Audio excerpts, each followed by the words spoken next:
Hello and welcome to the Brutal Iron Gym podcast, where our goal is to cut through the BS and deliver the brutal truth about topics related to health and happiness. So today's topic is mindset, and the title is Movement is Therapy.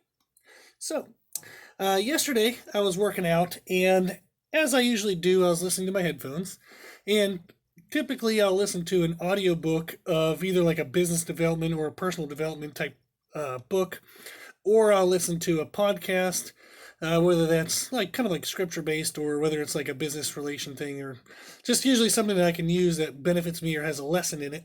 And then sometimes when I want a little more mental relaxation and or stress relief, I'll actually just kind of listen to music. So just normal whatever music that makes me feel good.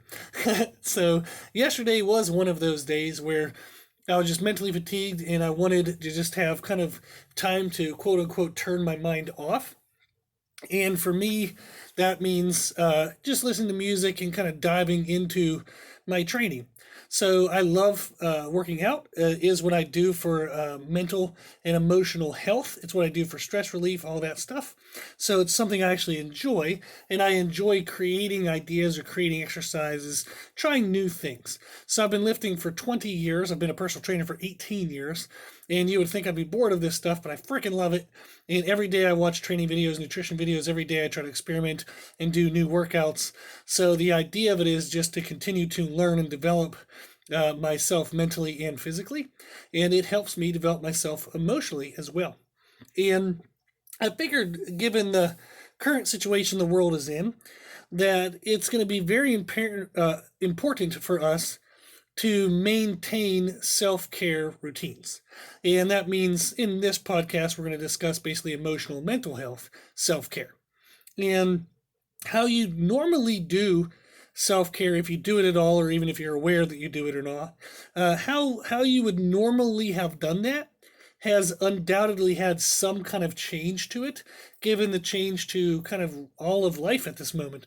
So a lot of people working from home, a lot of people lost jobs, a lot of people just changes all over the place, everywhere. So we've done a podcast in the past, number 544, titled "There Is No Normal," meaning that typically life is going through ups and downs and little swings here and there. So if people always say like, I'll do this when things are normal, I'll do that when things are normal, don't wait for normal, it never comes.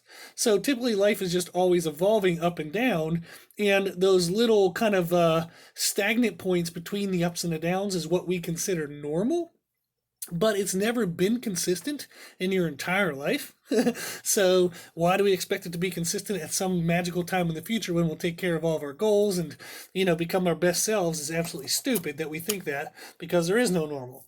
So there is definitely a more normal than what is going on now, but as life changes, we have to learn to kind of find our self-care routine and be able to implement that regardless of what's going on around us, and learning how to implement it within what's actually happening around us.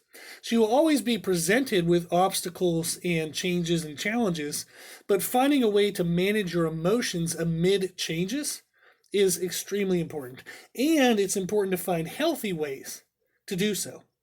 So in podcast number 420, we've talked about the fast food of self-care, meaning there are quick and easy things you can do that kind of help you fill the void today.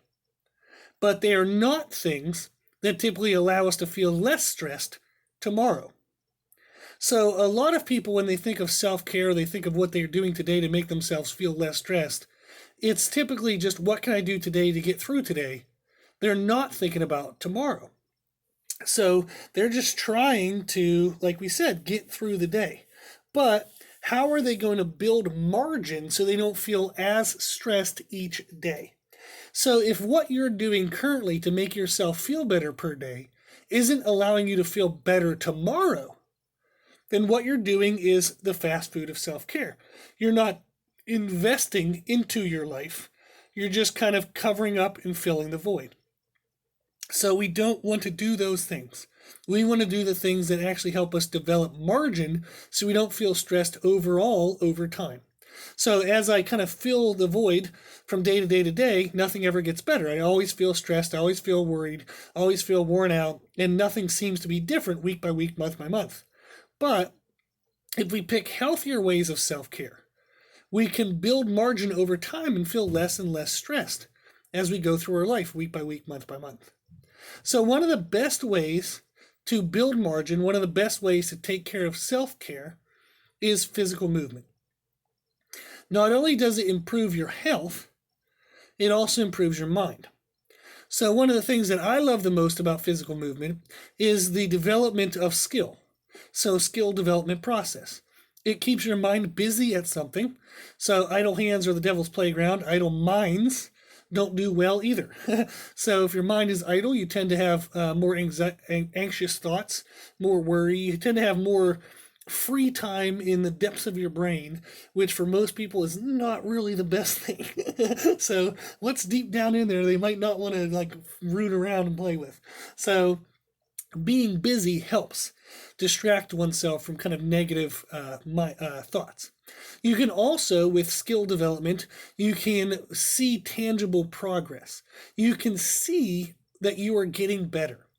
This gives you the belief that life itself can continue to get better.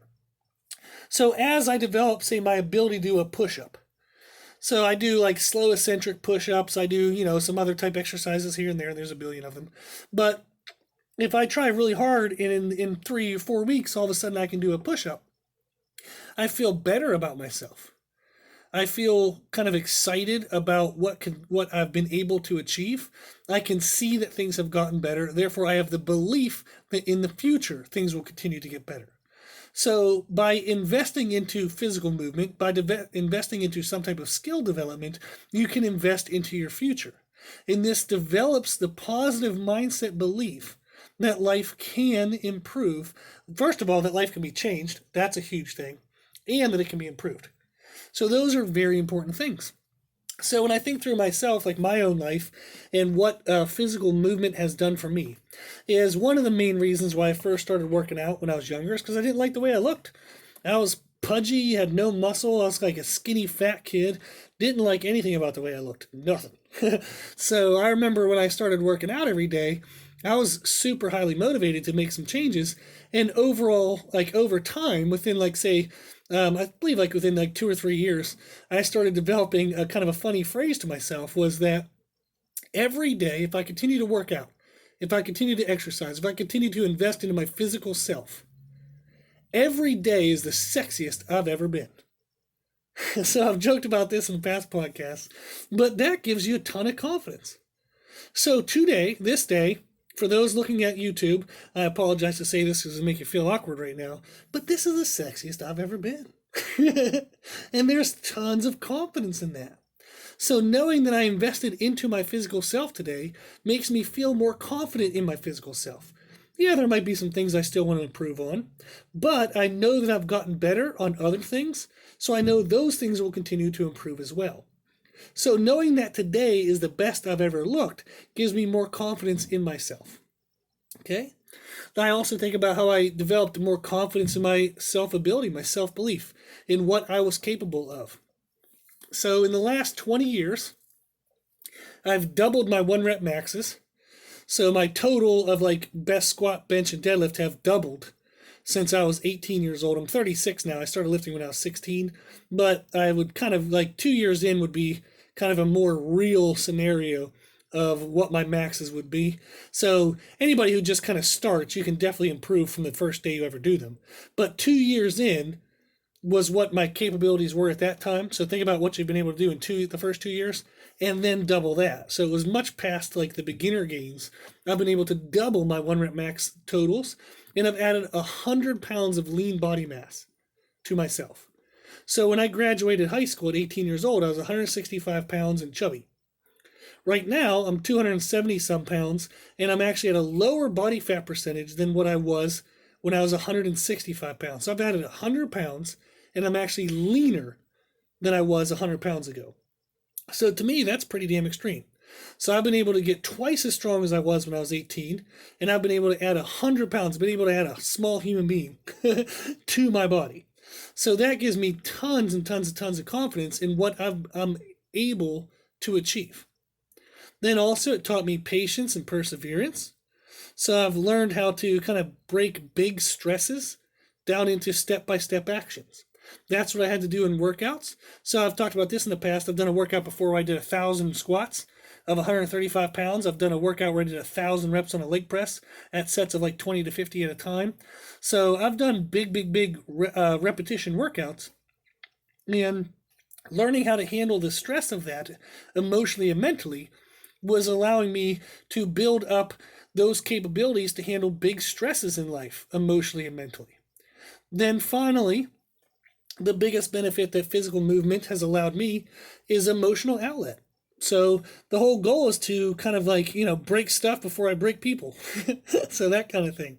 So the more I push myself, the more I kind of let out anger and rage into the weights, that allows me to release my emotions rather than bottling them up.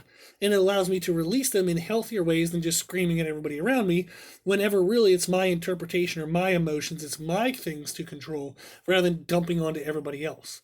So what I've found very often is that when I was like kind of worked up, whether it was stress or whether it was rage, if I worked out, things never seemed as bad after the workout as they did beforehand.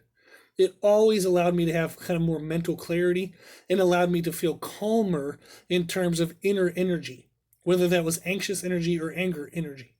So those are 4 things that movement has helped me develop in my life. Confidence in my looks, confidence in my self-ability. Gave me patience and perseverance to break down big stresses, and it was an emotional outlet.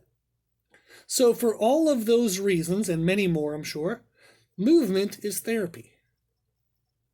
So, if you are struggling with any of those, if you're struggling with confidence in the way you look, movement can help.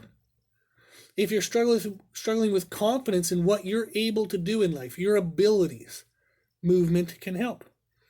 If you're struggling with patience, with perseverance, if you're struggling with stress, with anxiety, if you're struggling with life, movement can help. So movement is therapy. Get out and move. Now, what if you can't get out?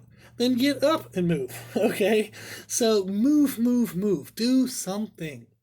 It can be bodyweight squats in your living room. It can be going for a walk around the park. If you have a swimming pool or access to a swimming pool, go for a swim. Do anything, something. Just move your body. It's amazing how much that helps, especially if you can get outside and do that a little bit. It helps to kind of just breathe Mother Nature, see some trees, look, you feel the air and the wind blow across your skin. It doesn't really matter much what you do in regards to if it's not something you normally do. It will still develop emotional, mental clarity and health. It'll still develop some aspect of health, even if it's not like a strength-related thing or a muscle-building related thing. You're still going to get some kind of physical health from it. Hell, even a 10-minute walk can help digestive health. So there's tons of benefits to just getting up and moving, regardless of what that movement is. So we have a podcast we did recently, number 559, titled At Home Workouts. And we actually discuss different ways that you can work out from home, even though you might be like stuck like at your house with like quarantines and whatever else the hell is going on in this crazy world, you're still always something to do. If you can get out and move around, there's tons of stuff to do outside. So because the world around you is crazy doesn't mean the world inside of you has to be crazy. You can do something to help calm nerves. You can do something to help fight fears. And what that something is movement. Movement is therapy. Okay? So I encourage you to get up and move. Do something. It doesn't even matter what the hell it is. Just go for a walk. Whatever the easiest thing is to get started with, just start. Get moving. Start. Worry about the details later. Just get the ball rolling. Okay? Now, in podcast 559, we discuss different ways to structure at-home workouts, and we make an offer to write at-home workouts for you for a discounted cost. We also make an offer for nutrition programming at a discounted cost. Because of the craziness in the world, we want to make sure people can still control their health, so we want to be able to help as much as we can. So to those who would like the help, please reach out to us. Our email is brutalironGym@gmail.com. We'll help you with training ideas. We'll help you with nutrition questions. Anything that you might feel is holding you back from living a healthier life, whether that's physical health, emotional health, mental health, anything. Whatever you might need, let us know. So I've been doing this for 18 years. I've had over 2,000 clients. I taught at the university level for 7 years, had well over 500 students. I've talked to a lot of people, okay? And whatever you're facing is probably similar to someone else's, if not exactly the same as somebody else's struggle that we've already worked with before. So please reach out to us. We're always here and happy to help. Okay? So thank you for listening. And whatever you're struggling with emotionally and mentally in your life, just get up and move. You'll be amazed how much that'll really help. Put on some good music if you want. That always helps me too. Okay? So just do something that kind of brightens your mood and gets the blood flowing. Cool. Okay, if you like the podcast, please share it with family and friends. The more people we help, the happier the world will be.